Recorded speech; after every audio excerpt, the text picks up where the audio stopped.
Hello, Johnny.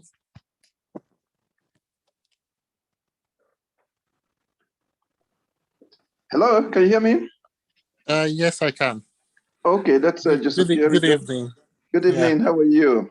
Very well, thank you. It's my first time joining the meeting. Okay, good. I was at the clubhouse meeting yesterday. Okay. And the reason why, but I've been listening on YouTube for some time now. But the main reason why I wanted to attend today's meeting, there's a suggestion I want to make. Is it possible to organize a debate between the proponents, particularly those of Southern extraction, between the proponents of One Nigeria, the likes of... That's a brilliant, for the sake of time, I'll just cut you up right now. That's a really brilliant, we have thought about that. And you can bring it up because we will, Tony would love that fight, that debate. Yeah, because I feel it will help convert more people when there's a direct debate and people begin to see exactly what the issues are. Yes, there was a time Tony actually wrote something where he,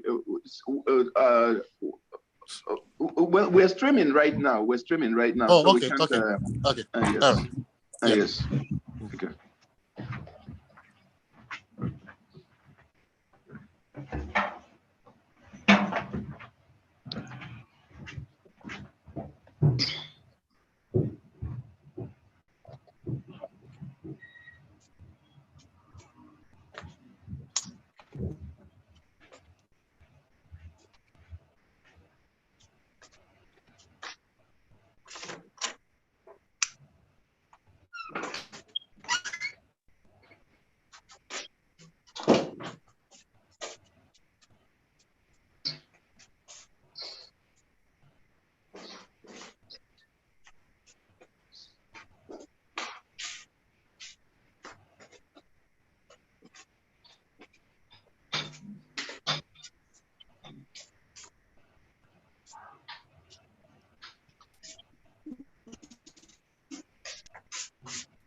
Okay.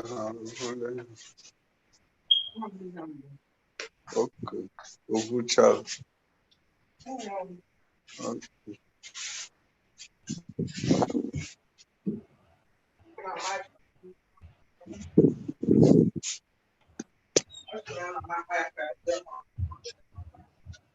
I'm making you, everybody.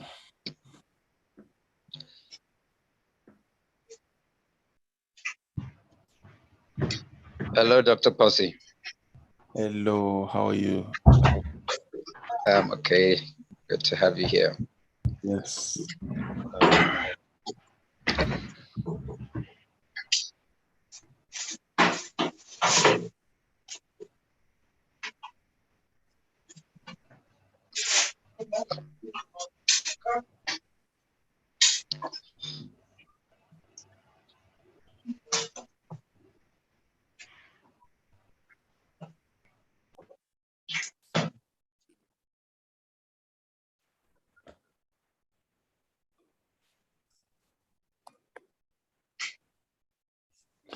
So, Dr. Moses, do you want to handle the introduction without further delay because it's 6 p.m.? Yes, we have to start right away so that I can, because I have a meeting for 7. I told Jane that once, so we don't have to delay anymore. So, yeah, let me just go right away since we're...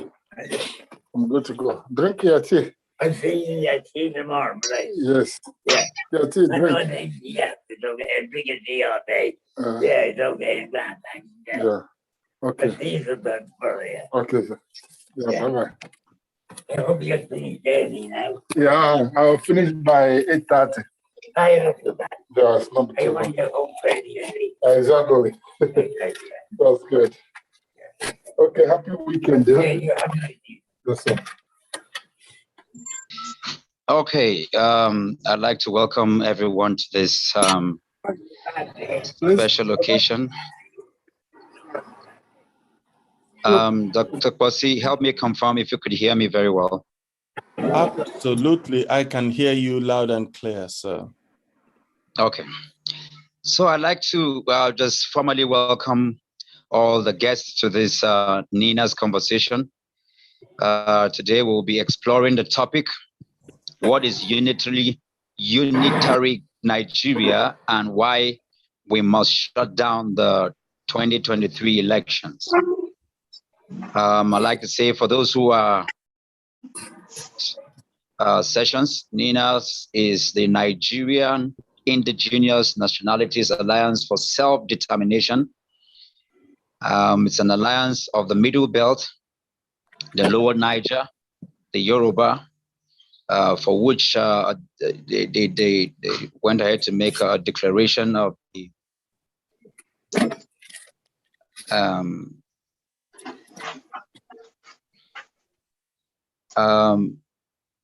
Jane, we're already in session and I already began my introduction and it's being recorded, but your call is interrupting it right now.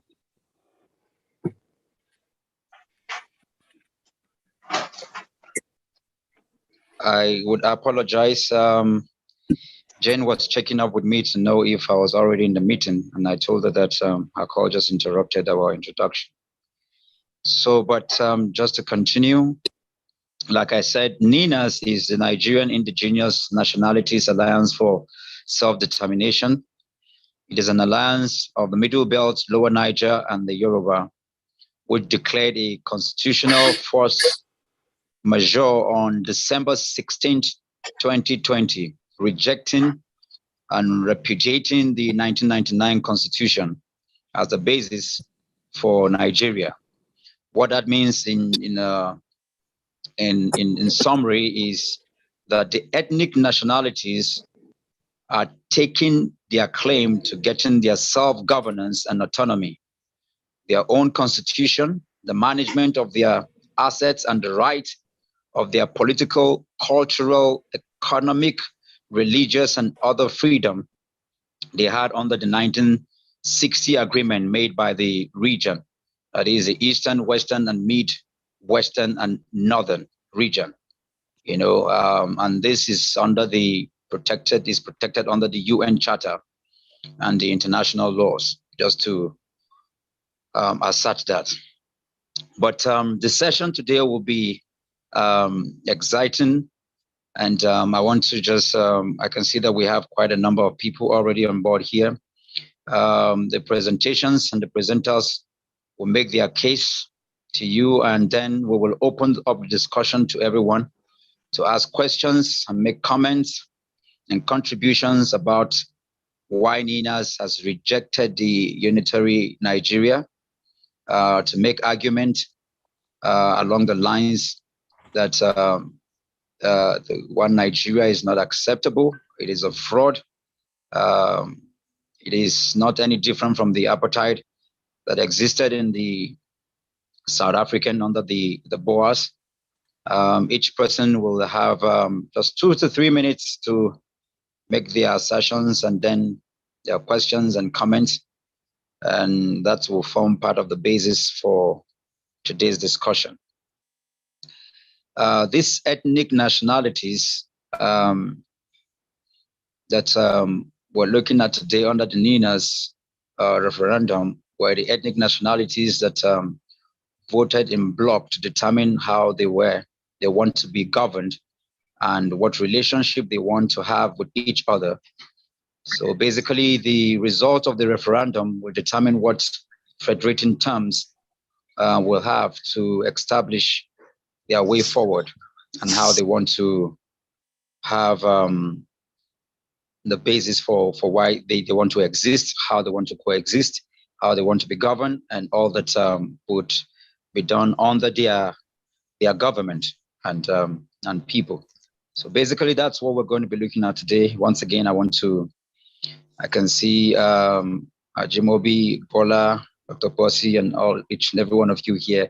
I want to welcome each and every one of you and highly encourage you to participate and ask questions. It is a very uncomfortable conversation, but it is time to have that uncomfortable conversation because the fraudulent Nigeria that we have today has become so heated up and uncomfortable for a lot of people.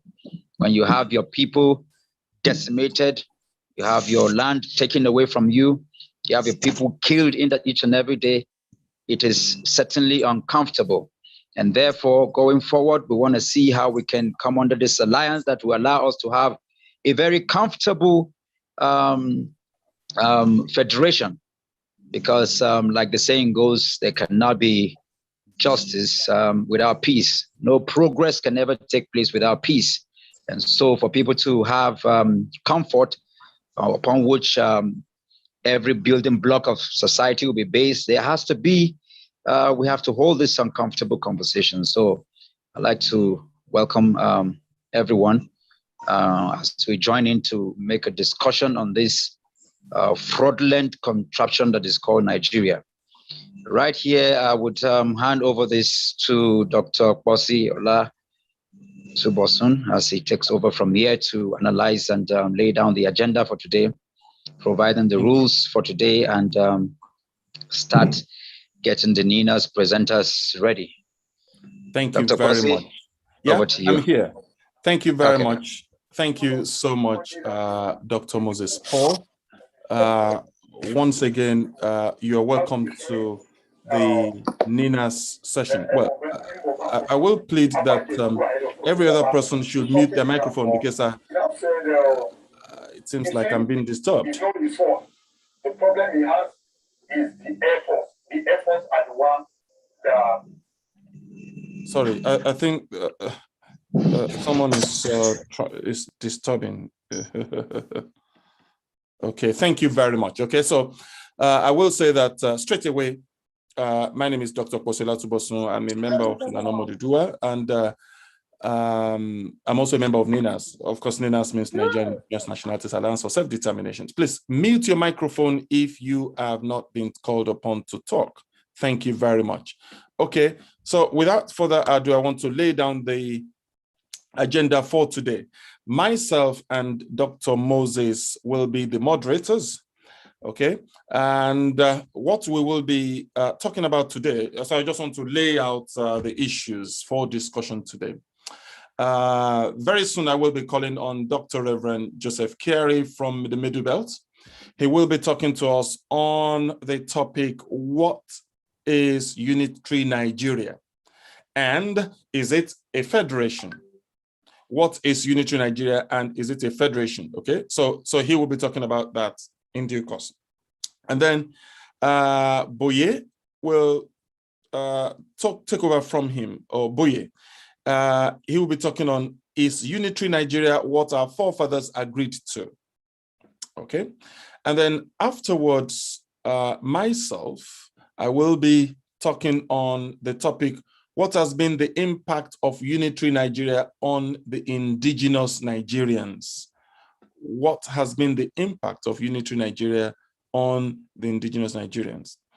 And then we have Barrister Efosa Oge-Riahi, and he will be talking on what is the mechanisms that has been used to force unitary Nigeria on the people. Who has forced unitary Nigeria on the people, and who is being used to keep unitary Nigeria in place? So that he will be talking about. And then we would have some video sessions. Okay, so why must we shut down the 2023 elections by Dr. Adedoyin Oladokun? And then, as I've said, there will be two videos, one in respect of Pastor Adefarasin, and another one. Okay, so please, again, we need to lay down the ground norms so that we don't offend anyone, or others don't offend us. Okay, so please mute the microphone when you are not speaking, so that we don't interrupt, so that everyone can enjoy the session. And then 2 is that you need to use proper name. We don't want things like iPhone 222, 0YX, whatever. No. Please use proper name so that we can call you in case you need to drop a question or whatever. So, and then everyone is pleased to ask to provide contact info in the chat. That is WhatsApp number and the ethnic nationality that you belong to. That is, are you from Lower Niger? Is it Igbo Nation, Ijaw Nation, Yoruba Nation, Middle Belt? And your, contact detail, that is, Twitter handle, Instagram information, email. If you want to receive regular updates, you can drop this in the chat room. So just make it compact. Just list everything. Write your name, your whether it's WhatsApp, Twitter, lists, how you can be contacted, your email address. And also, please, if you want to ask questions, please drop your questions in the chat room, because if we throw it out for everyone to be asking questions, it will be chaotic. So if you've got any questions, please feel free to drop your question in the chat room. And then raise hand in Zoom to ask questions. And then be ready to unmute line if called upon. And then do not repeat questions. So make it compact, so you don't need to regurgitate questions. And then you've got like a minute to ask all your questions. So make it compact, you can pack everything, ask a question. You don't need to make it a tautology. Okay, so without wasting time, let's hit the ground running by bringing Dr. Joseph Kiari to kick us off to discuss the topic: what is unitary Nigeria and is it a federation? What is unitary Nigeria and is it a federation? So Dr. Kiari, if you are there, you've got the floor. All right, thank you very much, Dr. Ola, if you don't mind me calling you that. Oh, yes, Dr. Ola, thank you. Name. Okay. Yes. For the opportunity to make a presentation about what is unitary Nigeria. I have about 3 minutes, I know, to 5 max to do that presentation. Welcome every one of us here. First, I'm going to talk about what is unitary Nigeria. Try to define it and link it and see if I can compare it with what a federation is. It a federation or not? What are the implications? First, unitary Nigeria can be seen as a fraud. It's a sham. It's a contraption that has been brought upon us. It is. You can see it as all the states coming together. We're about 36 states plus the Federal Capital Territory, and it's now seen as a unitary Nigeria, bringing all the states together. No, I just went in there. They still, when we're living, still smells. Sorry.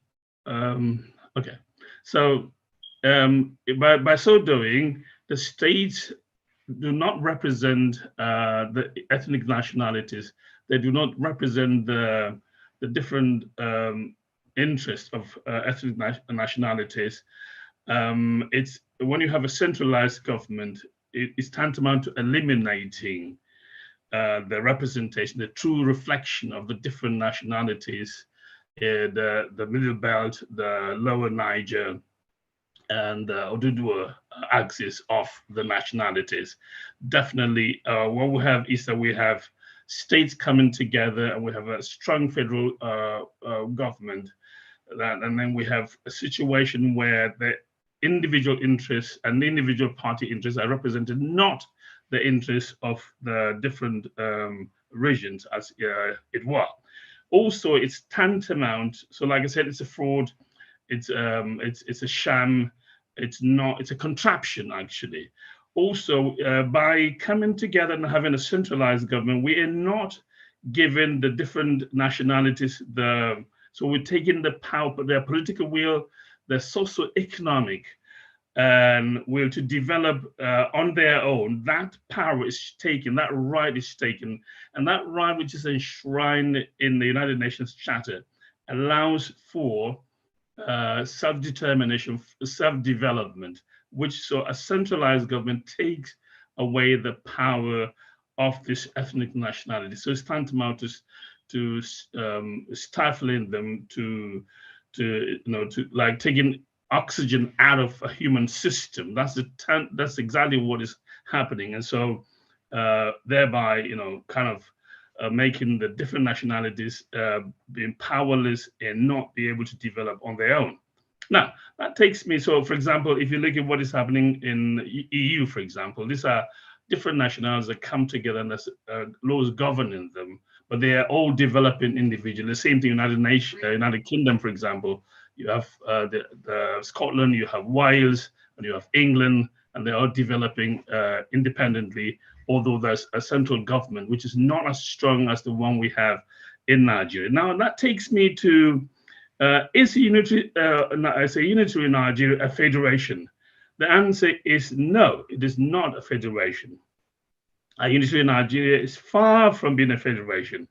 And what then is a federation? A federation can be defined as, a people coming together. It's characterized by different regions having different constitutions, having independent constitutions, and developing sovereign powers. So they are sovereign power, okay? They're developing on their own, and now then you have a government in the center that is not that powerful to stifle or to strangulate, because what we have in the unitary government is a government that strangulates the other nationals from growing. So a federation is a form of a government which is sovereign in the power, sovereign to make its own laws, sovereign to develop independently, for example, in terms of maybe agriculture, in terms of industrialization, in terms of education. I know some people are going to talk more about that, what used to happen in the past when we used to have a free education in the West by Awolowo, for example, in those days. And so that is what, so definitely, so what I'm trying to say is that a central government, a unitary government is not a federation. It's a contraption.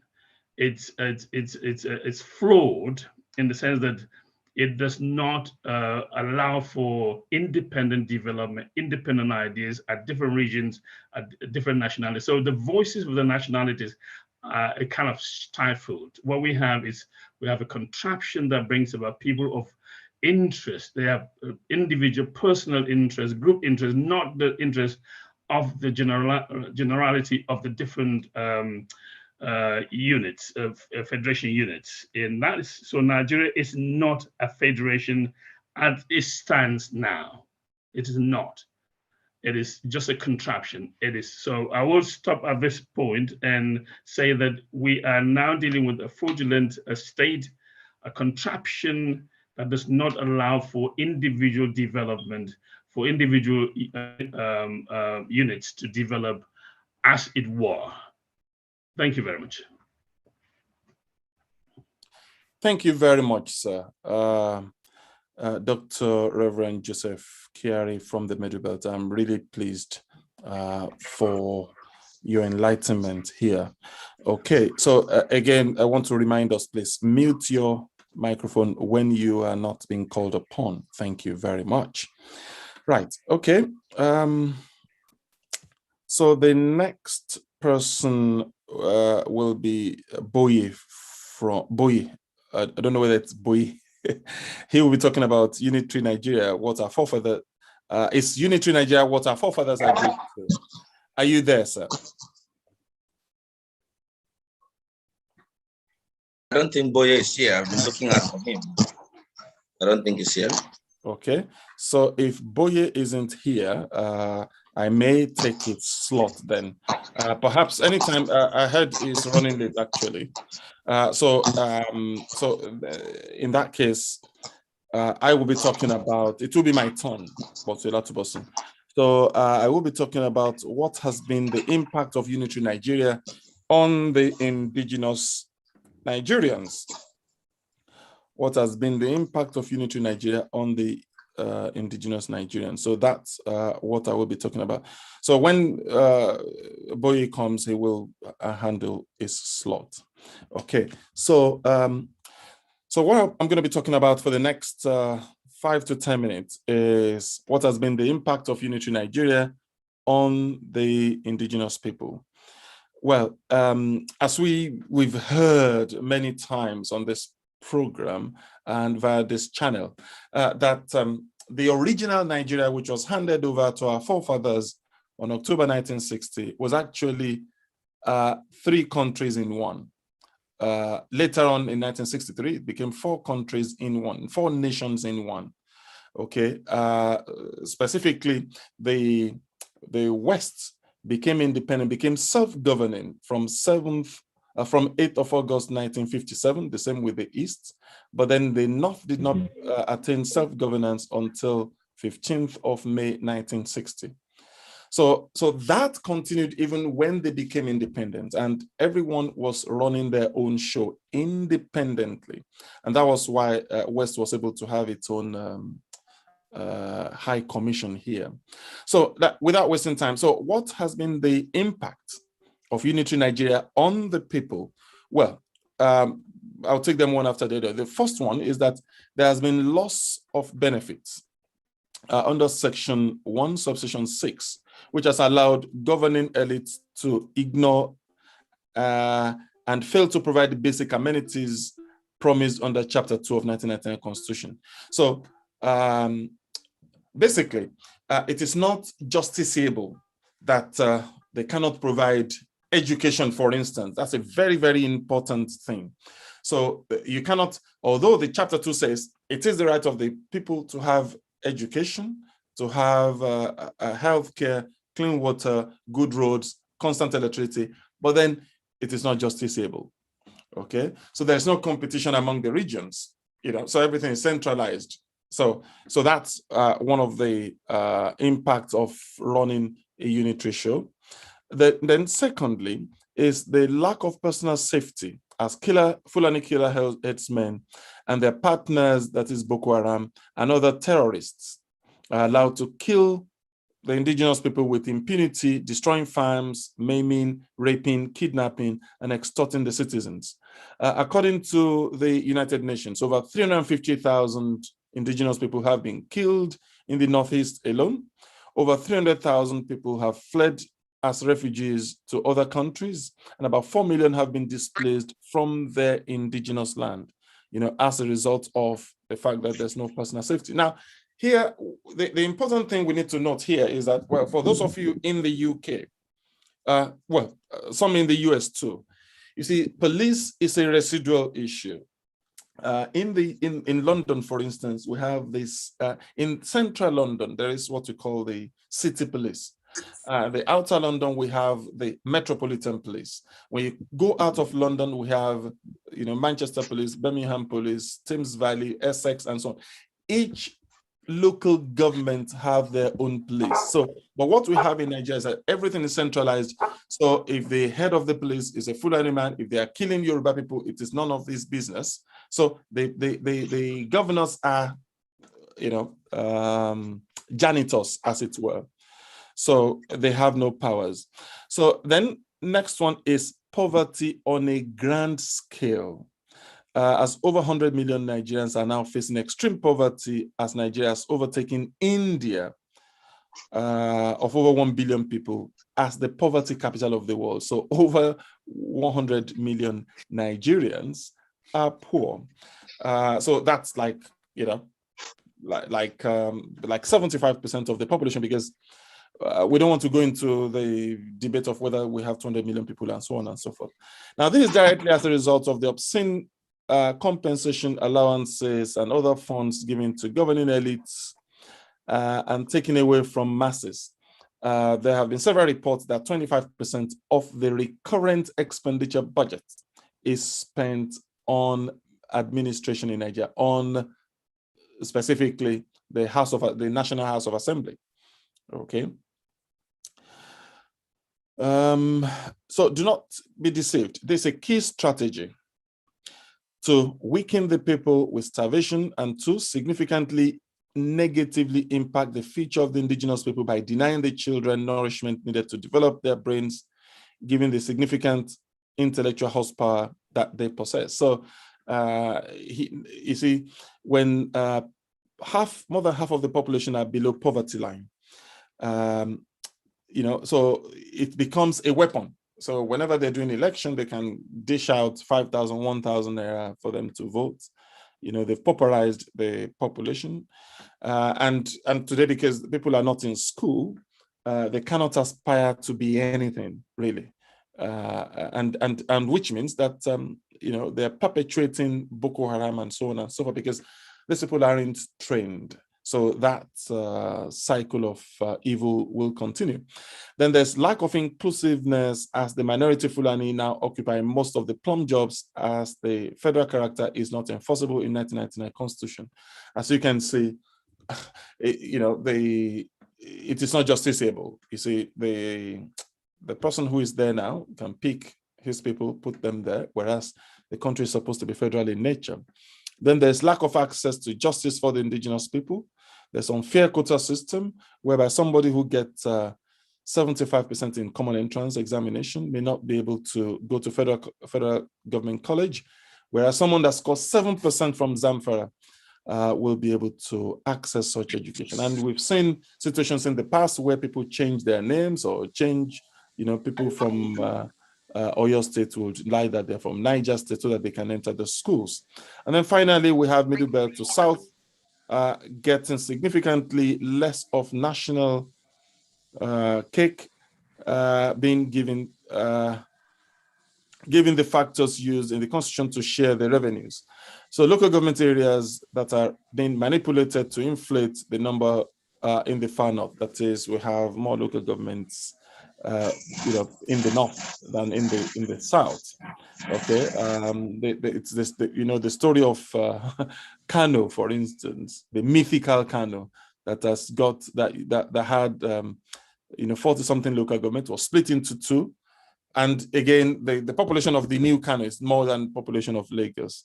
And I've said here many times before that's an exception, because all over the world, people settle in the coastal areas. If you go to Ghana, the population of the south is more than the north. Everywhere, it's, the people settle in the coastal areas. Nigeria is the only exception in the world where people in the arid savanna, Sahara desert have more population than people in the south. It's manipulated anyway. Okay, so so these are some of the problems, and of course, very importantly, the fact that each region isn't allowed to grow and prosper at their own pace. So this is the reason why we need to go back to a situation where we have our own, whereby each region will have their own constitution. Okay, so so that's all from me. I don't know whether Boye is around.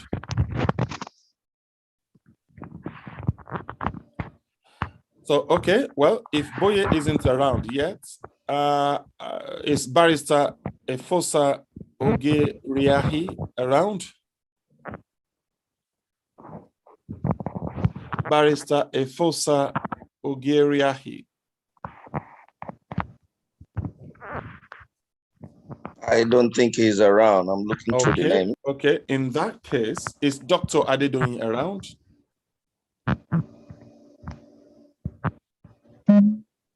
Is Dr. Adedoyin here? Yes, I think I saw her. Let me look around again and see.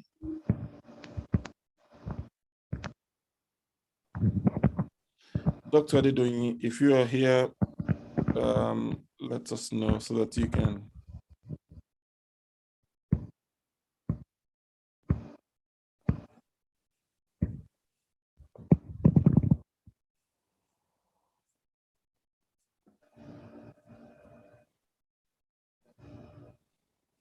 No, I doubt. Okay. I doubt.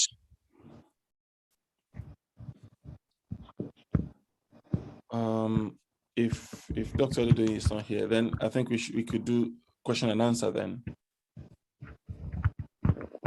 Yeah, I think it's a good time to move to question and answer. But Dr. Kwasi, just remember so we can keep to the rigid of the timing since recording.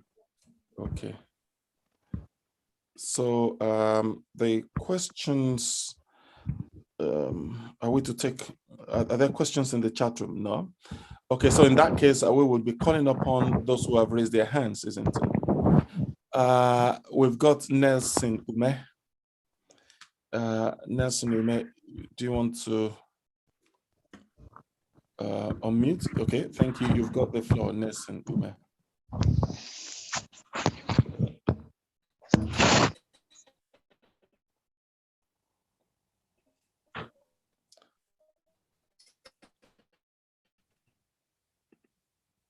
Nelson Ume, you've got the floor. It seems like the signal at your end is not good enough.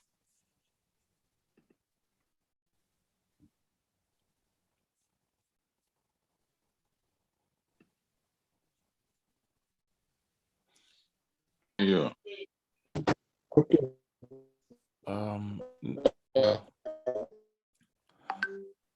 Unfortunately, there is problem with the internet where Nelson Ume is. So yeah, because he's actually speaking, Doc. He's speaking, but we can't pick any signal here, so precisely. He doesn't even know that the signals are bad. Yeah, precisely. Okay, so if there is any other person who wants to contribute, please raise your hand if you want to, if you desire to contribute.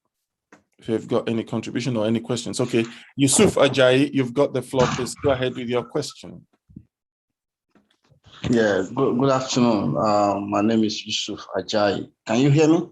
Very well. Go ahead, please. Yes, I thank you for your efforts, although I just came in now, so I didn't hear most of what has been said. And I'm praying that God will help us to move forward. My question is that when is the 120 days ultimatum to the government going to expire? What are the plans do we have to move the actualization of NINAs fulfilled? Then thirdly, with the security situation in Nigeria, it seems the Fulani are moving into us and closing on us very quickly. Is there anything NINAS is doing about that? Thank you. Those are the questions. Thank you very much. It's actually two questions you've asked. You've asked about 120 days. When is it going to be? Okay. Then and what's the next step? And then the second one is the security. What are we doing about this? No, the second question is what are the actions after the 122 days to move the NINAS plan forward? Okay. And the third one is the security measure. The Fulanis are moving and closing in on the territory or the south. What are we doing? Because thank you. The fear is there that our people lives are in danger. Thank you very much for this question. Very, very important question. Thank you. Okay, so let me answer you straight away. The next 120 days will expire on August 14th. August 14th. Okay, so that's the answer to that question. So the next question is, okay, so what will be the next action? It's very likely that the next action is that, the people will now be able to defend themselves. And that connects with the third question of security, Fulani closing in on our people and so on. So the plan is that the people, the indigenous people would likely to, there could be a declaration that they will be able to defend themselves. but wait till then. But it's very likely that is what is going to happen, and that would cure the Fulani problem. Thank you. Yeah. Thank you. So the next person raising his hand is Kamaruddin Ajimobi. If you can unmute yourself, you've got the floor, sir. Thank you. Yeah, good evening, everybody.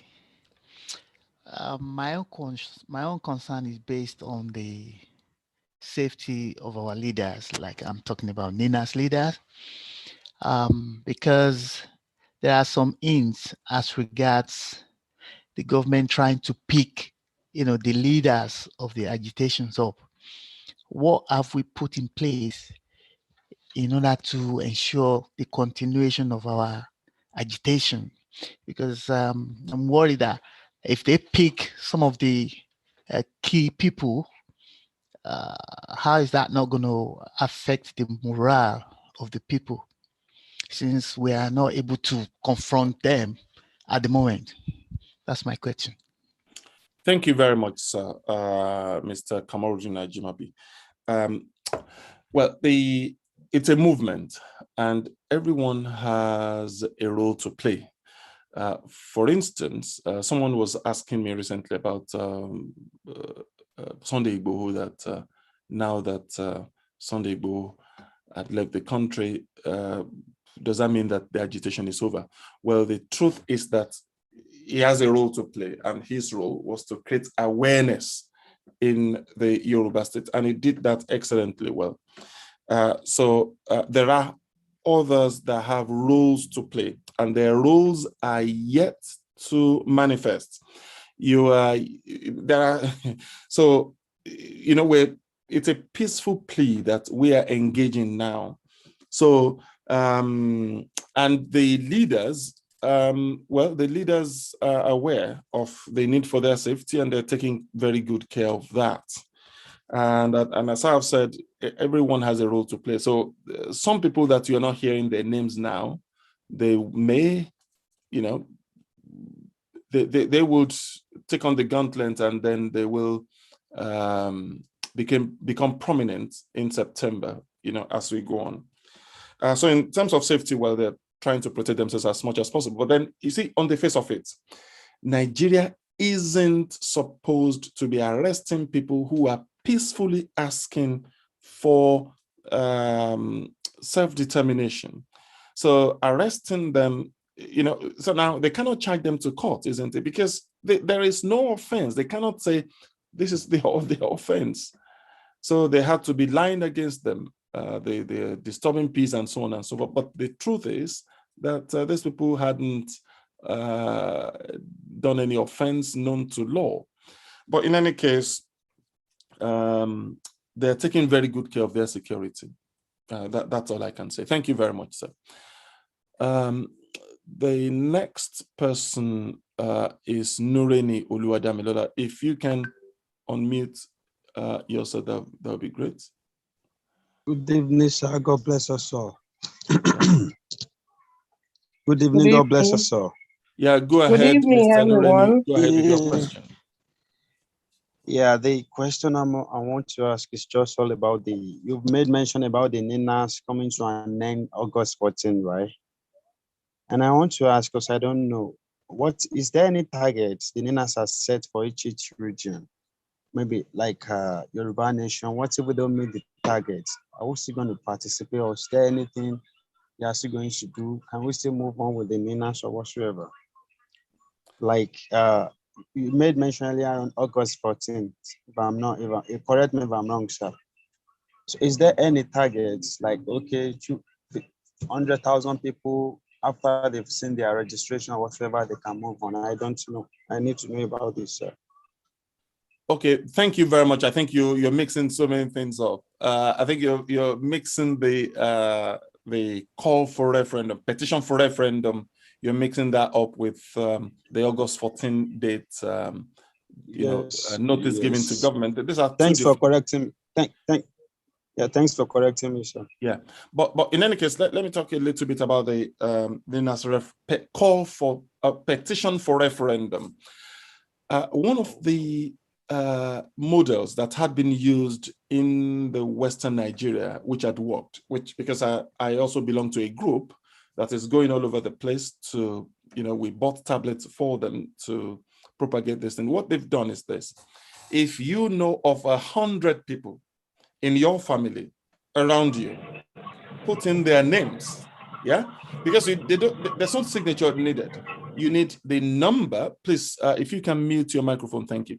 So we need the number, the phone number of the people. So many of you that have family members, so list the, so go on the NINA's page, put in their names, put in their phone numbers. If you know that they are for Yoruba Nation, they are for Lower Niger Block, they are for Middle Belt, this is the plausible thing to do.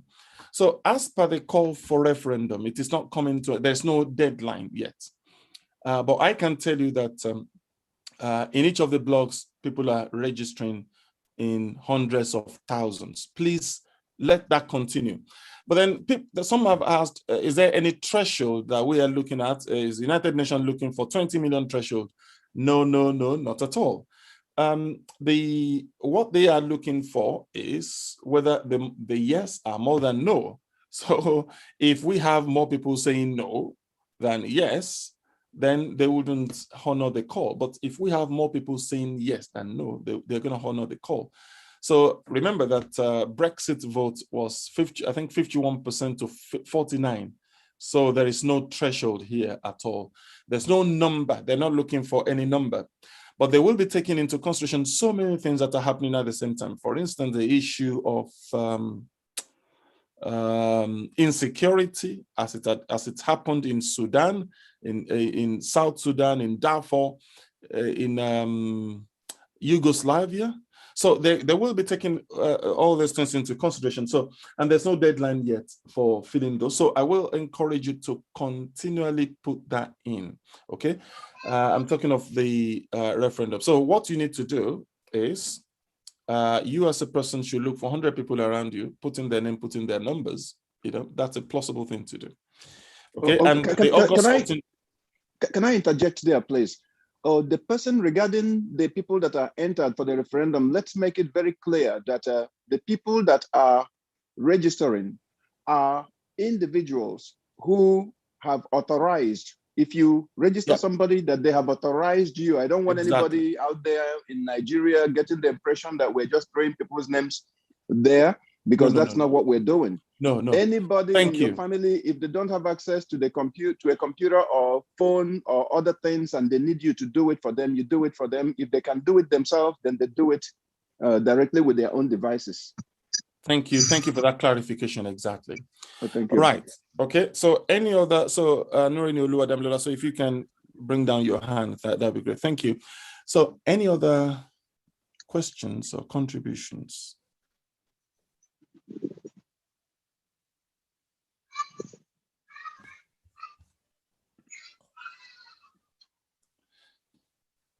So those of our colleagues that are supposed to give talks. Sir, one more question concerning this meeting. Someone just sent me the link today. I just had to click on it. Is it everyday meeting or what? I don't know. If it is everyday meeting, how am I going to be coming online, getting this meeting done or whatsoever? So someone just sent me the link today, so I just had to click it. So I just found myself in. Okay, I think another colleague, if any of my colleagues can answer that question, thank you. Thank you. I want to answer the question. Yeah, go ahead. Yes, we come as need requires. For example, usually I think it comes up maybe fortnight or as the need requires. We can have it within a week or within the same week, and the need might make us to, have another urgent meeting as the need requires. That's when we hold the meeting. There is no, I don't think it's rigid, that it has to be once a week or it has to be fortnight, as the case may be. Thank you. So in the other way around, what if the person sending me the link couldn't be able to get the link on his phone? How am I supposed, and the meeting is going to commence so day? How am I supposed to know if the meeting is commencing that day?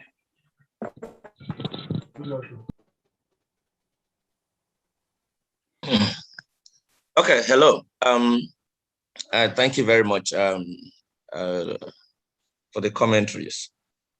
Usually, we, like Dr. Abiodun had said, Boeing had said, the meetings come as the need might be, but we have this regular conversation every Saturday. You know, the NINA's conversation, activating the people power, it's reoccurring. Unfortunately, the link we are using today is the first link that is different. I am responding to the last guy, Nurini, that asked the question. If you look at the link we used, the meeting ID we used last week and the week before, it's a reoccurring event. So you can still use that same ID for the next meeting on the same time. That is for Saturdays, 6 p.m. because usually we were having it for 7 p.m. but we just moved it back to 6 p.m. and it's going to be reoccurring every 6 p.m. on Saturday. And if you cannot get the link to join, you can also join us at other viewing channels like the YouTube, the Media TV YouTube channel. As we speak now, it's live there too, so you can also join us from there. You can also join us from Nina's Advocates on Facebook. It's also running there live. We also have people viewing from there. But other events, like the doctor had said, comes as the need might be. Depending, you could have Ilana Mod who have the events coming up anytime, depending on the needs. You might have the Lower Niger Congress like it was last week. You might have the Middle Belt Assembly coming up with their events, depending on how it's advertised. But every time you look at the Nina's Twitter handle, you will see the invitation for each of those events.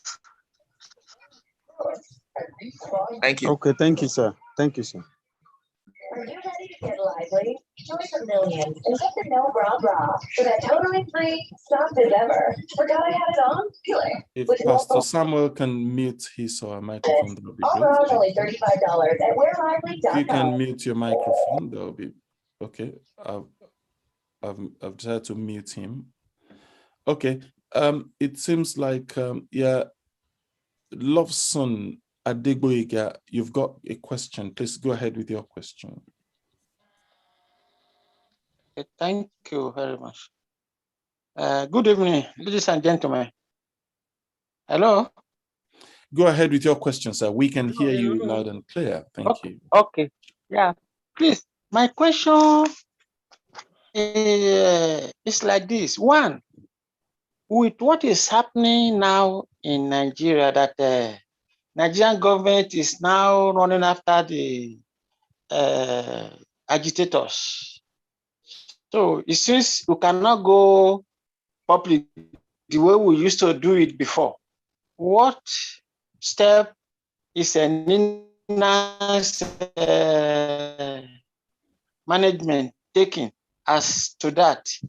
Two, the way the Yorubas have been going on public enlightenment, this awareness, the Middle Belt, the South, and the others, we've not been seeing them like that. So I want to ask, is this the only Yoruba people that are really going on this awareness? Thank you. Okay, can any of my colleagues answer these questions? Thank you.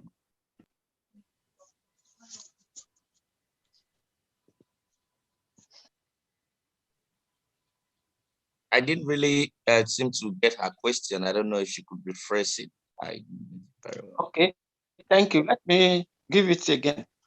One, the Nigerian government, they are now like bombarding the agitators, those people who are going on enlightenment, public awareness. The last one that came up in Lagos, you see that the way they bombarded the place and arrested some people, even up to now I'm talking, some people are still in police cell. So I don't know what measure can we take as to that. That is one. Two, the way we have been going on awareness in the Southwest, we've not been seeing it like that in the Middle Belt, South, and other NINA's alliance members. That's just a question. Thank you. Okay, thank you very much. Okay? Thank you very much for the question. Okay, the first question was the way the perception that the government is going against every what did you say? The agitators. The agitators. People that are creating awareness. Yes. Okay, you see, that is the reason why NINAS is very different. NINAS are not agitators. NINAS are not, we are not trying to secede from the country. We are not in any form breaking any laws of Nigeria. We are exercising our rights to self-determination, and we are following all the processes that needs to be followed. And because we have done that, the government will not be able, they don't have anything against us. They cannot come, in fact, they will try as much as possible to avoid us as much as possible. Now, the events that happened in Lagos after Sunday Igboho's place was raided by the government was because he was tagged to work with a certain group of people that the government had already found a way to go against. So that is why if you notice, NINAS has been very careful on who and people they identify, groups they identify themselves with, because those groups might not follow the legal processes, the diplomatic processes of seeking for self-determination. We are not agitators. We are not against the government. We are just trying to recover our rights to our sovereignty, and we are seeking our rights to self-determination in the proper way. So the government cannot come at us. The government are only going against people that they are actually they will actually need to have something to use to go against it. We are not coming, we are not a violent people. We have not come out to say anything that is not correct, that the government might want to hold us in any way. After all, we declared a constitutional force majeure. If the government was saying, okay, we want to go against everybody that is against them, they would have come at NINAS. But they cannot come at NINAS because it is our rights. And if you look at the proclamation of the declaration of the constitutional force majeure, as was publicized in the Guardian, January 20, 2021. The declaration was done on the 16th of December 2020, but you can look through it. We stated every reason why we believe, why we know that there are constitutional grievances. Because number one, the constitution was not made by the people. And the government and they lie. They said we the people made this constitution. So the government cannot even come to face us because they know they will fail if they make an attempt to come and say we are wrong to ask them to jettison the constitution. We declared a constitutional force majeure. We have written to several international bodies. We have engaged the international community. We have also sent letters to the government. We have made public invitation to them to tell them that this constitution was not made by the people. And because of this, we are asking that this constitution be jettisoned for the people's constitution, meaning that we are seeking our right. Let the people decide on what they want. Let the people decide if they want to continue in this federation, in this federation, in these federating terms or not. So when you look at other people that come out and are not coming out in a properly framed way to seek for this self-determination, you are going to have those kind of things. After all, did we not have rallies in Ibadan and so forth? Did you see the police did they come to arrest anybody? Why they did that in Lagos was that Igboho had identified himself with some people that they had already tagged. Yes, Igboho supports, is a member of NINAS. He supports everything NINAS is doing, but he identified himself with some people that gave the government that right, because if he was fully under the umbrellas of NINAS, the government would not be able to do what they did. Anyway, those are not things I need to discuss here, but NINAS is doing everything it can in the right way to avoid those kind of things that you were talking about. Then you said, in the second question, you said that you have not seen other regions, other blocks in the alliance doing most of the protests and peaceful work that the Elana Modua has been doing in the Western region. Yes, you see, the Western bloc is the only homogeneous bloc in the alliance. Everybody understands themselves. They do not have to go through the process that the lower Niger area is going through. They don't have to go through the process that the Middle Belt Assembly is going through, because we are currently in the process of, we are working on the Charter of Relationship, because when you look at the lower Niger area, you have several ethnic nations that are now deciding to come together as one in the alliance bloc. You know, you have the Urobo, you have the Shekiri, you have the Anansi, the Bios, the Ibos, the Benin, and so forth. So we are currently working on Charter of Relationship to allow everybody to come and make this kind of orientation and publicity that you're looking at for. Same thing is going on in the Middle Belt area, where you have the process of the Charter of a Relationship going on. So, and aside that, in these areas, you still have things like town hall meetings, orientation programs going on. It's not as if they're just sitting down. And why you did not really see it going on much in the lower Niger area was because the government had already tagged a certain group, the IPOB, and in the name of IPOB, they were shooting at everybody they could see. And NINAS will not go and sacrifice any of its people so that they don't say, in the name of this, they come for us.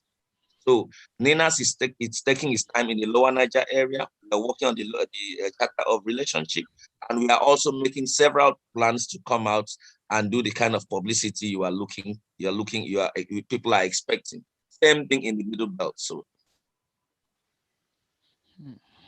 okay, thank you. Thank you very much, sir.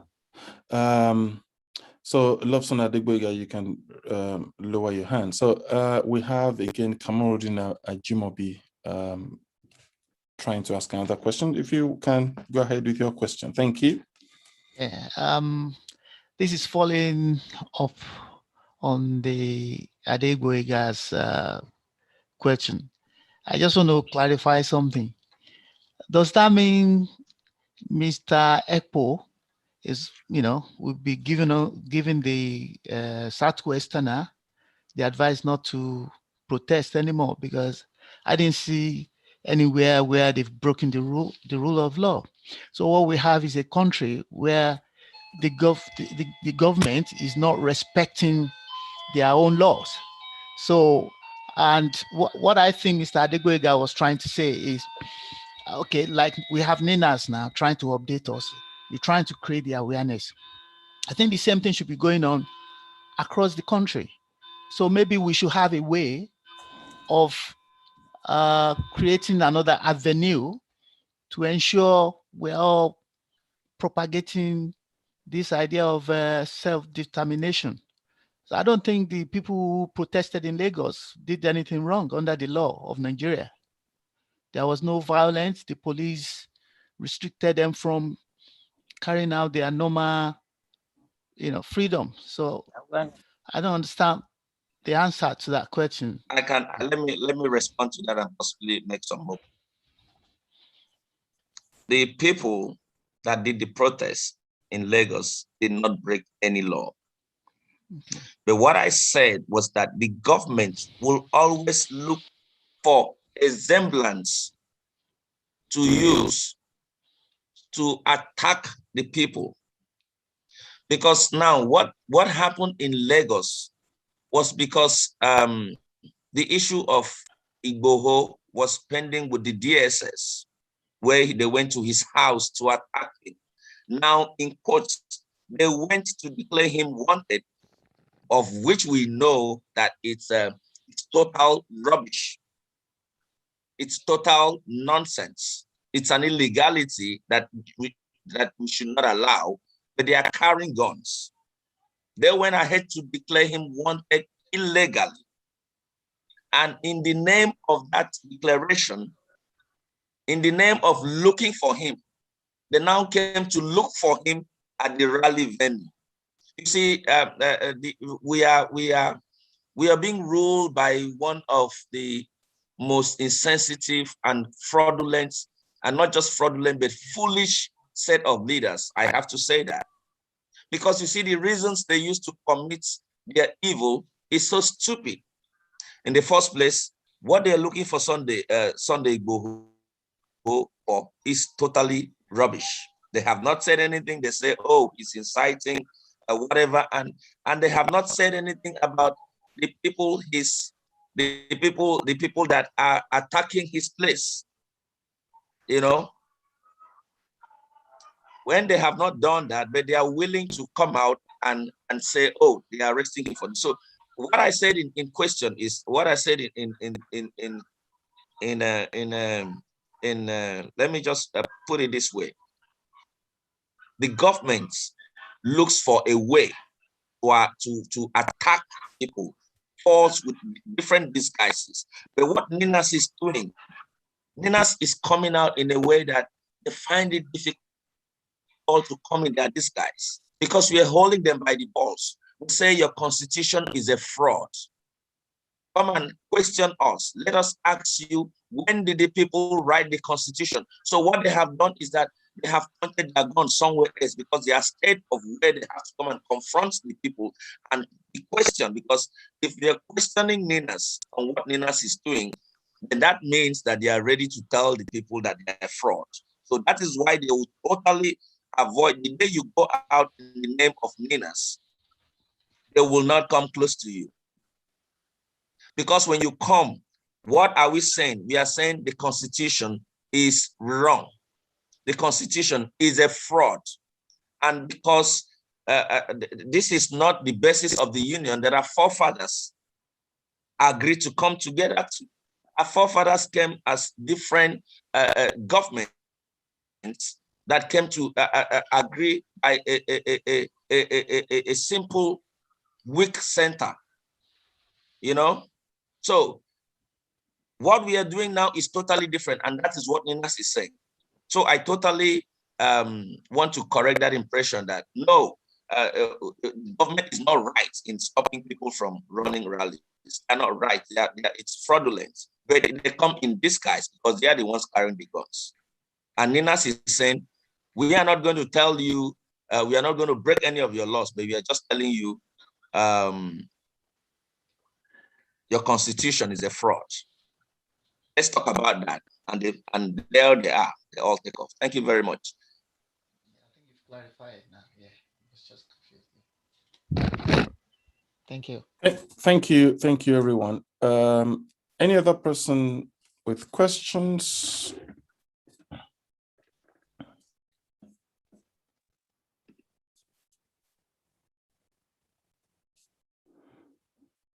I'm checking the chat room to see if there are questions. Okay, someone asked, who are the Ninas representative for the Southwest? Well,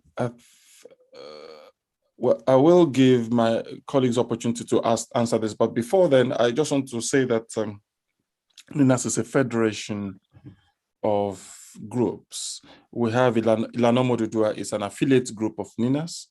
So if you want to know who are the members of Ninas representing Southwest, then that's Ilanomo Dudua. I don't know whether that answers that question. And if any of my colleagues wants to add to that, you can do so.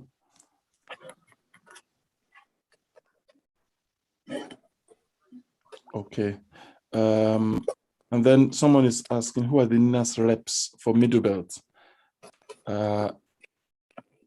Could you please share the links to where people can register? Can any of my colleagues deal with these questions? They said, could you please share the links to where people can register, and then who are the NINAS reps for Middlebelt?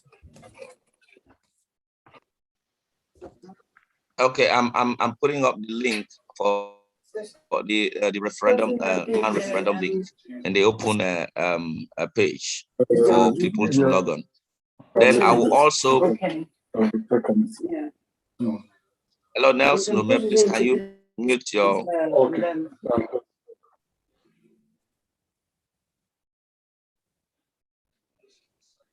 Okay. Okay. So let me just share a video that will show how to go about the registration for the demand for referendum, while I'm going to share the link for everybody to look at. So Dr. Posey, you can go on while I try to get the demonstration video. That's fine. That's okay.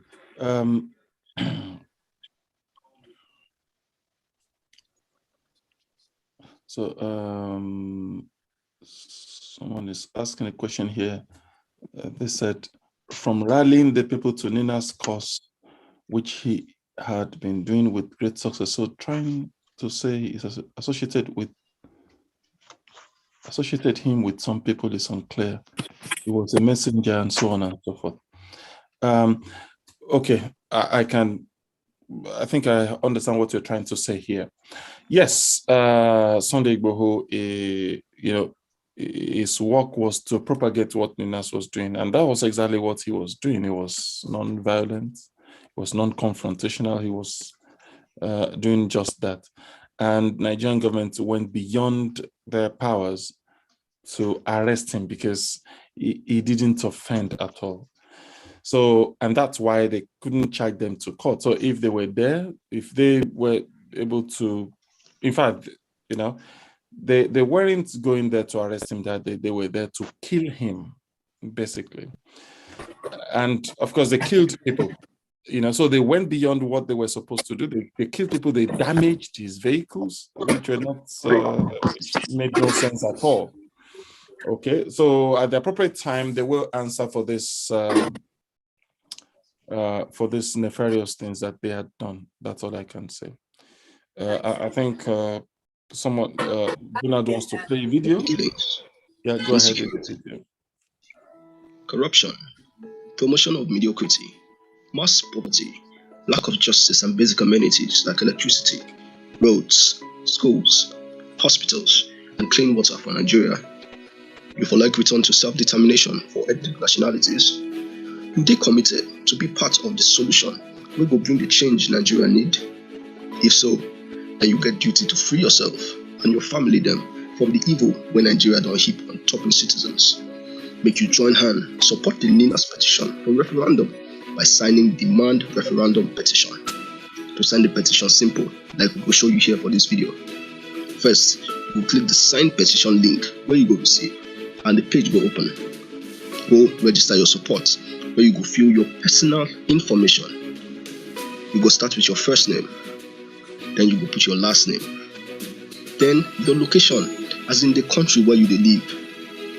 Then you go put your email address, then your phone, then you go put your town and village and local government area. Or if you just choose one, like me I do here. Then you go fill your alliance block. Choose the block from the list where you're from. When you don't finish all this, you go leave a comment telling us why you decided the petition. After that one, you go press submit to submit the petition. Then go your email where you go see a confirmation. Say your petition don't send.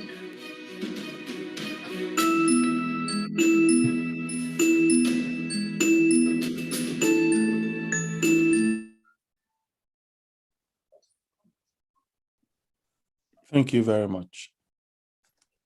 Thank you for that. Okay, it seems like Patrick Akimbola wants to ask a question. If you can unmute and go ahead with your question, that would be great. Yes, thank you. Thank you very much, gentlemen. I want to appreciate and commend you all for the work so far. Can you all hear me? Hello? Am I being Yes, heard? we are hearing you. Yeah, Yes, we can hear you. Yes. Thank you very much. Yeah, I just want to commend you all and make a bit of a suggestion. I appreciate the work you are doing, and I see it as very, very strategic to the ultimate goal in terms of where we are headed. Now, my suggestion would be that you try to incorporate a last mile strategy, as I would call it, where you are looking at how this macro plan ultimately gets to the last mile.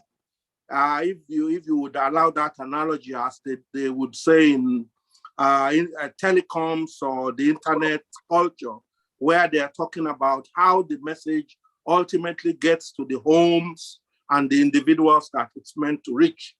Now, the reason I asked the question about who are the Southwest representatives is that I do notice that there's a big gap in information sharing with regards to what NINAS is doing and how that is impacting at the local level.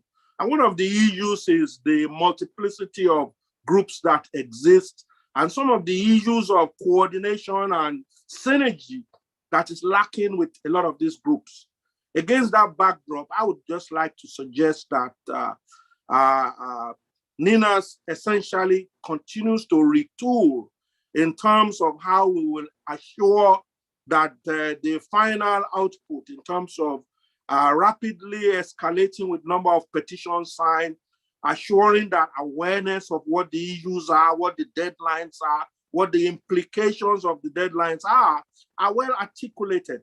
The Southwest, for instance, is a very sophisticated society, which is capable of grasping a lot of this stuff.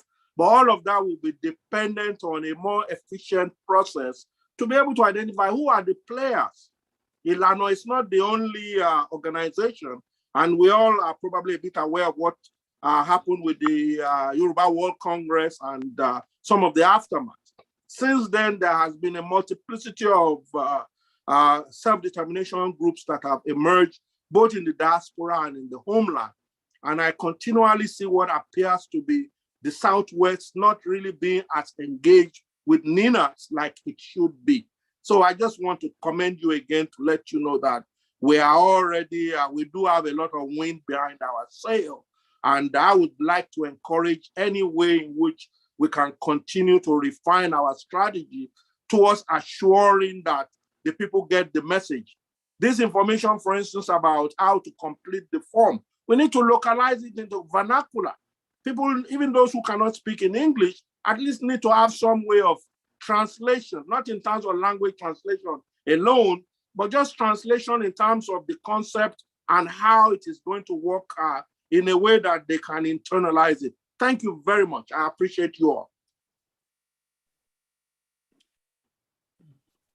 Okay, thank you, sir. Does anyone want to contribute? Any of my colleagues wants to contribute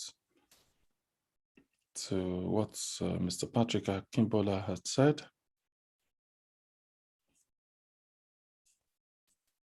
Or any comments? Okay. Okay, so it seems like... please, I'm back here. Mr. Netsunume. Okay. I was cut off before. They wanted me to say something, but the phone was not going up. Can I please say something now? Yeah, go ahead, sir. Okay, please, like I was saying before, I'm very happy for the meetings and everything that is going on. Fortunately, I didn't hear the rest. I don't know whether my question have been asked because of the network. So my question is, I mean, this organization is a long time thing. It's since 2000 or whatever, according to this thing. But till now, there's no much action or awareness. Just like our brother who just last spoken. It's like, I mean, it's only on a certain level that the NINAS are going. The grassroots is not reached. If you come to Nigeria today, you hear more about Oduduwa Republic, you hear more about IPOP. You don't hear about NINAS. And this is, for me, having listened to different organizations and all this, I think I pick more interest on this one because I feel that this one is playing at the right path to get what we may need or what we need. So, but I think awareness to the grassroots is very, very important because, I mean, if it's only on Zoom or on some certain dignitaries or whatever that dinners are being known, then it can work out because most of us here speaking, we're outside Nigeria. But the ones inside Nigeria, they're supposed to know about this. They are the people who will trigger the whole, this is like not going to the poll or registering for any elections or even participating in any form. We need awareness. Where are those guys who, like all these NSAS edition, where are those guys who organize it? Why can't Nina go through and reach them, get them all? Those awareness, we think is very, very essential. Nina is supposed to be more popular than IPOP, supposed to be more popular than the World Republic and any other district. But it's not because this Ninas is the unity of Nigeria to say. Because now you're talking of Igbos, Yorubas, Middle Belt, and this even some part of our land itself. But they're not really pulling weight the way they're supposed to pull. And another reason is, what is the next step? The last time we heard that they gave the government 90 days. 90 days have elapsed. So what I'm asking is, what is the next step? Was there no other what is the plan B? Because a situation like this, we're supposed to have plan A, plan B, plan C, even till a D, so that before we try all, we may get what we need. So what is the next plan? Because all these things we said today, the whole information given here today, we know it for how many years ago. And anytime we're here, we go on repeating the same thing. This is information people have given, very vital, very good. But we know it, everything. I think nothing is new from what I heard from the time I was there online. So nothing new. Now they have been on this type of topic, educating people about it. We know all this is. So what is the next plan? What is the next step? That's the question, please. Thank you very much. Okay. So any of my colleagues can respond, please. Thank you. Okay, Nelson, Mr. Nelson, I appreciate your questions and the expectancy of how popular Ninas should be. The Ninas movement should be to the people. And you see, we have these kinds of recommendations, expectations from people. You see, the movement can expand if everybody is part of it, and also telling people about it, and also getting the proper information. Okay, like you rightly said, you said the last time you were here, we had the same information, and 90 days had expired, and you don't know what is happening. That means you have not been following closely on what Ninas has been doing. Because after the 90 days expiration, there was a World Press Conference that gave us the next step. It was hosted in Ibadan, and it was very clear. It was very clear when 30 days was given to the alliance territories to go and get in contact with their political and elected leaders from the different ethnic nationalities. Because we had to reach out to our representatives, we had to write to them, we had to inform them what Ninas is doing. We had to tell them about the constitutional force majeure. We had to tell them about the 5 demands that Ninas made during the declaration. And after 30 days, we had another press conference. That means you have not been with us for a very long time. And when we did that, we now started what you are asking for, activating the people power, reaching out to people, getting people to know it is an activity that is expected. It is a responsibility that is expected from every one of us to reach out to the people, to educate the people, to tell the people that with the critical mass that the government cannot withstand us. We want to take back our sovereignty, but we need that critical mass. So even when you expect that the news of Ninas should be more out there, how many people have you told about Ninas yourself? Because if everybody that expects that takes our time to have a small town hall meeting in his community and educate his people, everybody will know about it. And that is what we are doing, like this medium that you have here, we run regularly to educate people. We are also in the clubhouse. We are also in different social media platforms. We are also on ground talking to different communities. So it's a process. We had 120 days to do that. So if you have known about this message for a long time, it's demanded of you to pass the message to other people. Activate the people power everywhere you are, every Nigerian around you. Even if you're not here, you have family members in Nigeria. Have you sat down to tell them about all this information that you're aware of? That is the only way that we are going to get everybody to be part of this message. And presently, we are signing a petition demanding referendum. We are demanding referendum.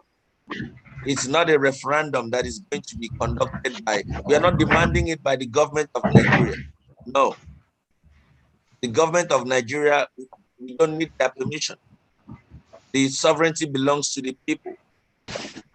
So that is what we are doing. And the next step is to create a logjam. Like you said, what are we doing? We are asking that the 2023 election must not hold because that election gives life to the fraudulent constitution that is keeping us in bondage. That is what we are educating people. We need to create that logjam.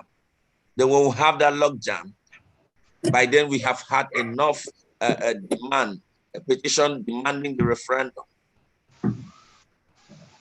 We will not have a choice but to go for a referendum because nobody will be constitutionally sitting in government then. So those are the things, if you get closer to us, you will know the different steps we have taken from time to time. Thank you very much.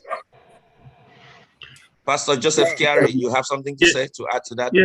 Yes, Donald, thank you for that. I just wanted to add, yes, I think the last speaker, well, I just wanted to add that you should understand that when it comes to ethnic nationalism, it's stronger, and that's why you can hear more of Dudua and hear more of IPOB and others. He can hear about Ninas because it's just a natural sociological phenomenon that ethnic nationalism is stronger because it binds people much quicker than what we're doing, which has a global outlook. What Ninas is doing is something that has global and is strategic. I just want to add that it's more strategic, more forward-looking, more realistic with targets. And that's why sometimes you may not hear much about Ninas. But just to add, throw more light about what is happening about translations and others in the Middle Belt. Work is being done on the ground, and very soon. Sorry. Work is being done in the Middle Belt very soon, and it will be very open and very obvious for people to know, and that yes, the message is getting across, even to the grassroots. I just wanted to add that to say that please, people shouldn't be afraid that Ninas is just repeating. Ninas is just not making any impact. There's a lot of impact, and it will soon be obvious nationally because it has a global outlook. It's not more ethnic focus, and that's why you can hear more about Odudua and others than you could hear about Ninas. Thank you. Just wanted to add that bit.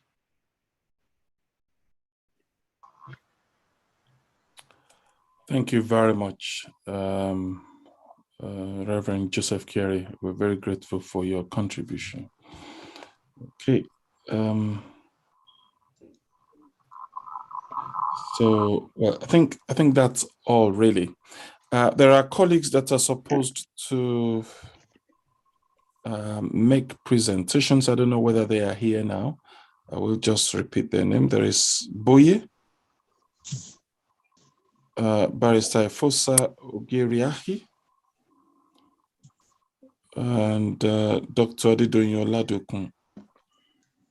Seems like these people aren't here today.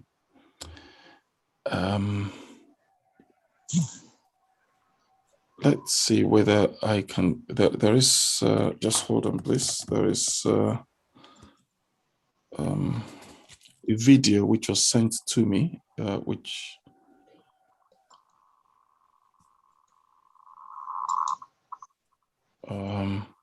okay, I think okay, I have 2 videos I saw that was listed in your agenda. Yes, if you have those 2 videos, please, can you relay them? Can you play them, please? Thank you.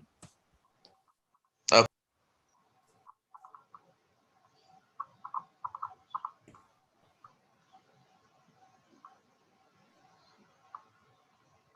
Can go ahead while I search them out.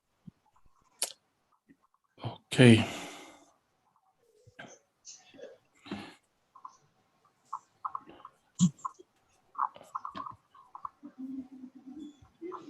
Okay, so we were supposed to have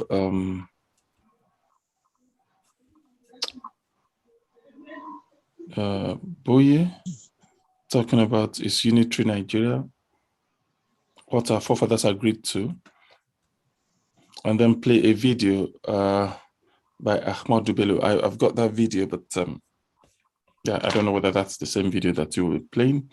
And then Barrister Efosa Ogir Riahi was supposed to talk about some.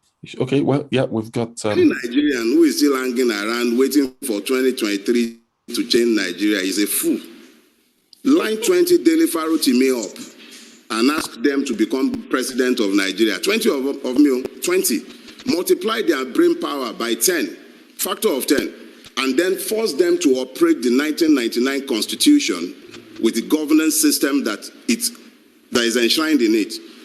We shall fail spectacularly. The problem of Nigeria can never be resolved by personnel changes.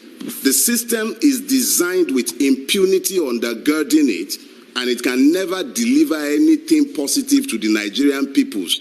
Be those Yoruba, Hausa, Igbo, Fulani, whatever they care to be. Make an Igbo man president of Nigeria in 2023 and force him to operate the 1999 Constitution. Complete waste of time. Igbo will continue to suffer the brunt of the wickedness of the Nigerian state. Every Nigerian is rendered stateless by the 1999 Constitution. It is an iniquitous, wicked, and evil document. It has nothing good for the Nigerian people. And the longer we continue to fool ourselves believing, and let me enter one quick caveat. Our rulers are actually very intelligent when they care to be, especially when it comes to their own preservation. And I know as a fact that they're already making noises about restructuring in Abuja, the Mace Snatcher and the Lawan and that one that calls himself Baja. All of them are sat there running helter-skelter, cobbling together some lies that they intend to sell to us as constitutional, what do they call it, amendment. Let's be clear. You cannot continue to build on top of lies. You can't sustain that lie. And as long as justice is missing in a place, you continue to have strife. We need to tell ourselves the truth, and that truth is that the closest we can come to normalcy in Nigeria is to have a return to the original agreements that founded this country. You don't tire for all the killings, insecurity, corruption, promotion of mediocrity, mass poverty, lack of justice and basic amenities like electricity, roads, schools, hospitals, and clean water for Nigeria. You for like return to self-determination for ethnic nationalities. You they committed to be part of the solution we will bring the change Nigeria need. If so, then you get duty to free yourself and your family them from the evil when Nigeria don't heap on top of citizens. Make you join hand, support the NINA's petition for referendum by signing demand referendum petition. To sign the petition simple, like we will show you here for this video. First, you will click the sign petition link where you go to see, and the page will open. Go register your support, where you go fill your personal information. You go start with your first name, then you go put your last name. Then your location, as in the country where you live. Then you go put your email address, then your phone, then you go put your town and village and local government area. Or if you just choose one, like me I do here, then you go fill your alliance block, choose the block from the list where you're from. When you don't finish all this, you go leave a comment telling us why you signed the petition. After that one, you go press submit to submit the petition. Then go your email where you go see a confirmation. Say your petition don't send.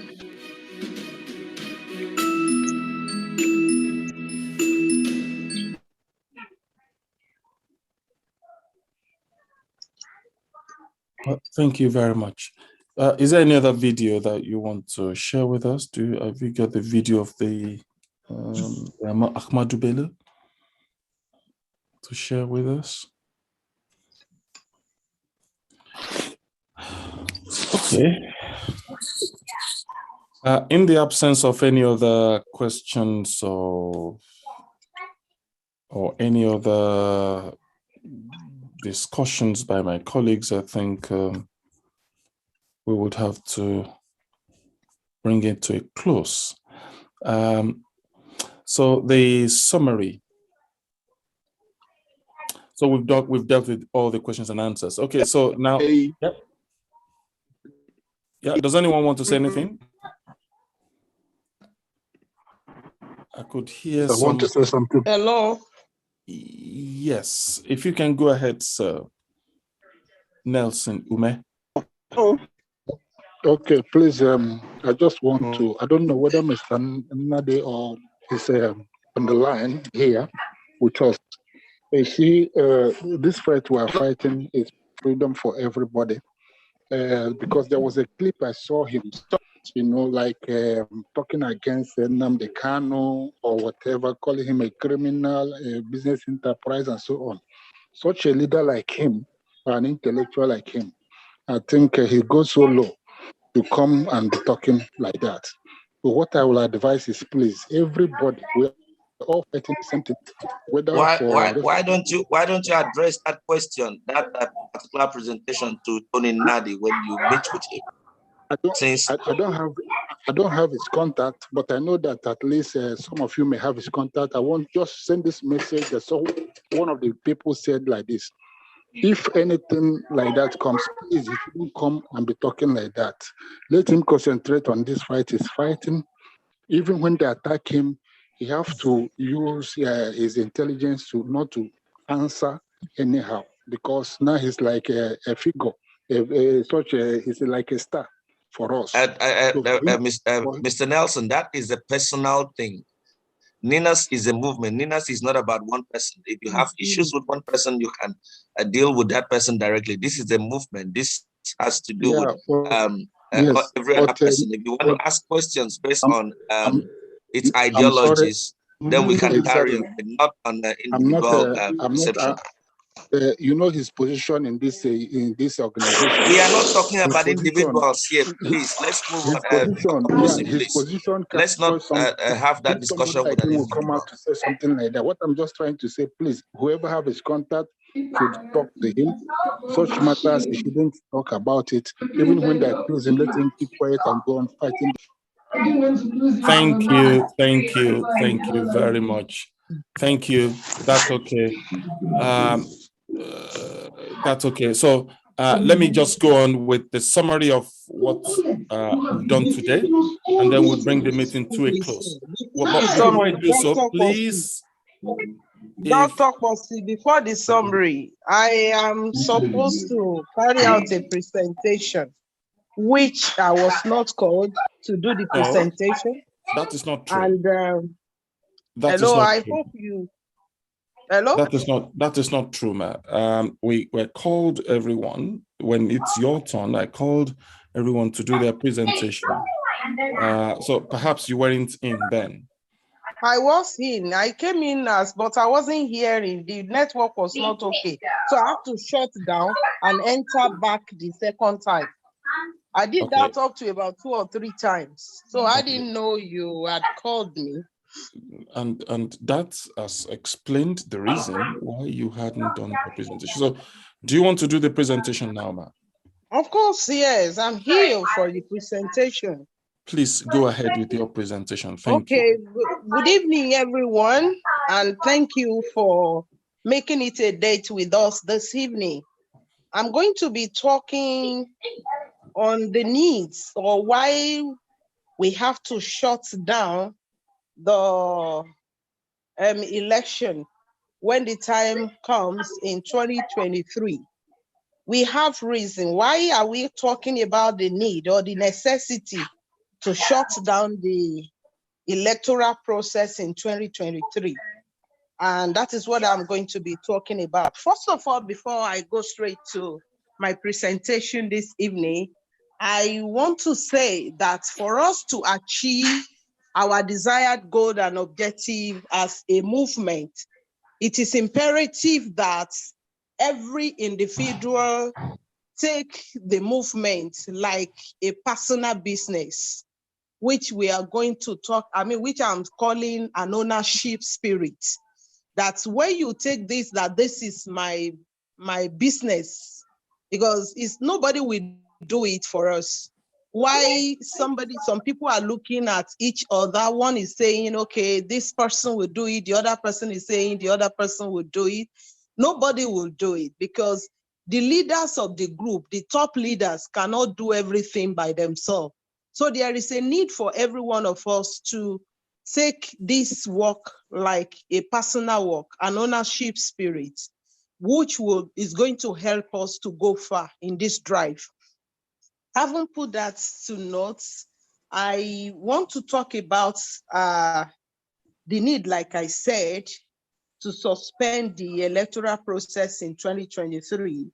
The first reason is to prevent the renewal of the Constitution. The Constitution in place, we have all agreed that's a fraud. This present Constitution is a fraud and that it has expired.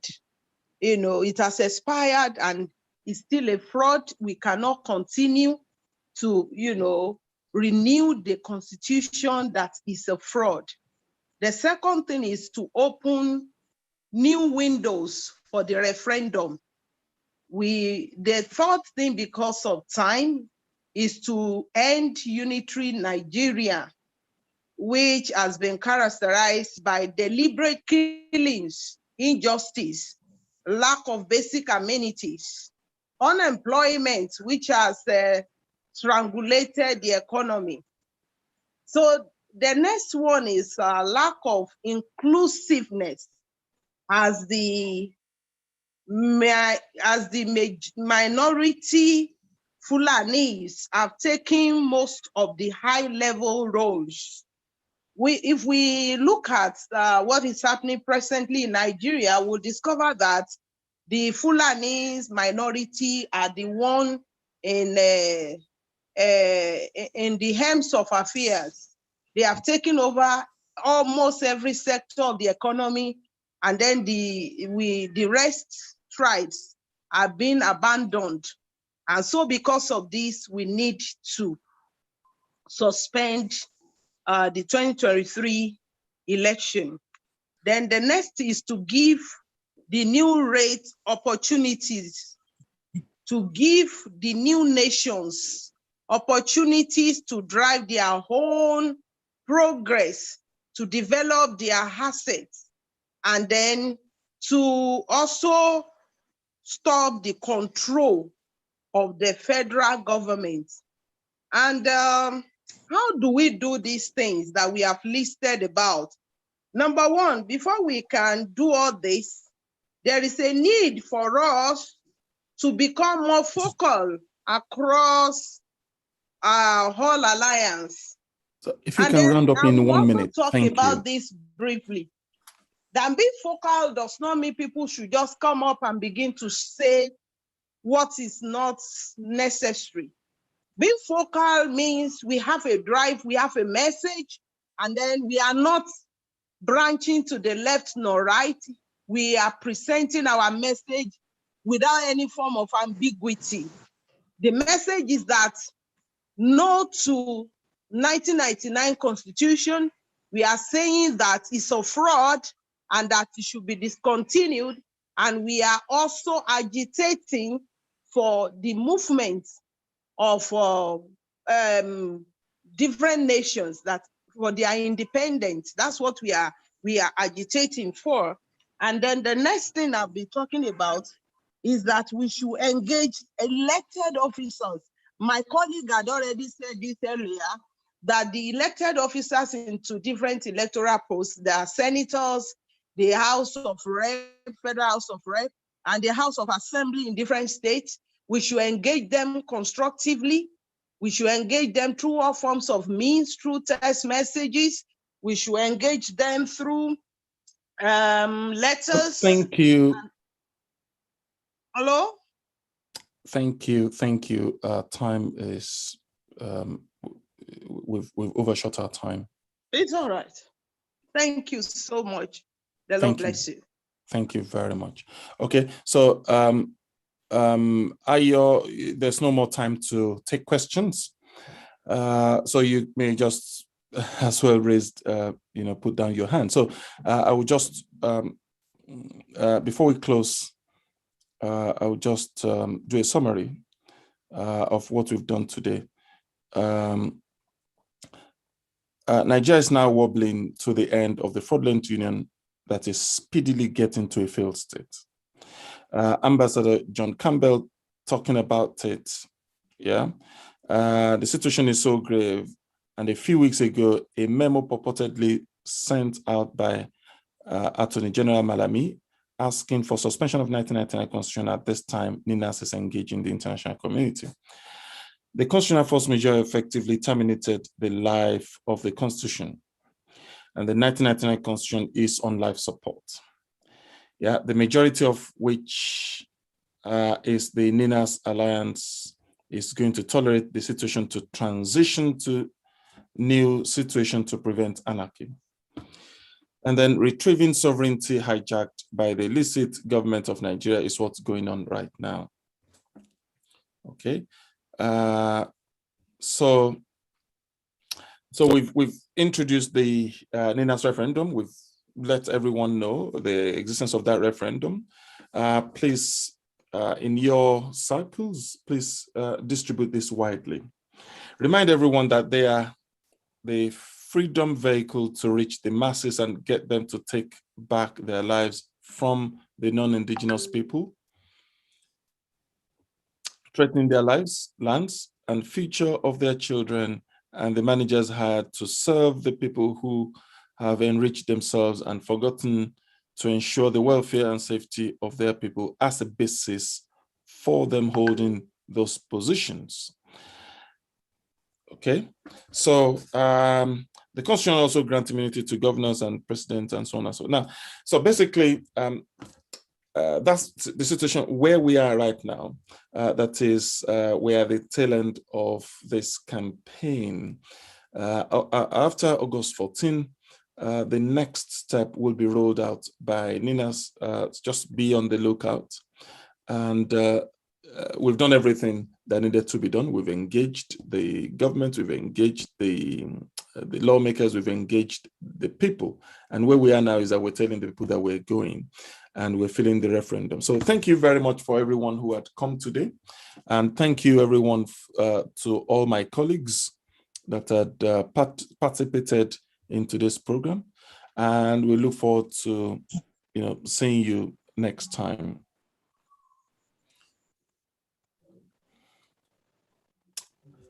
So bye for now. Have a wonderful evening.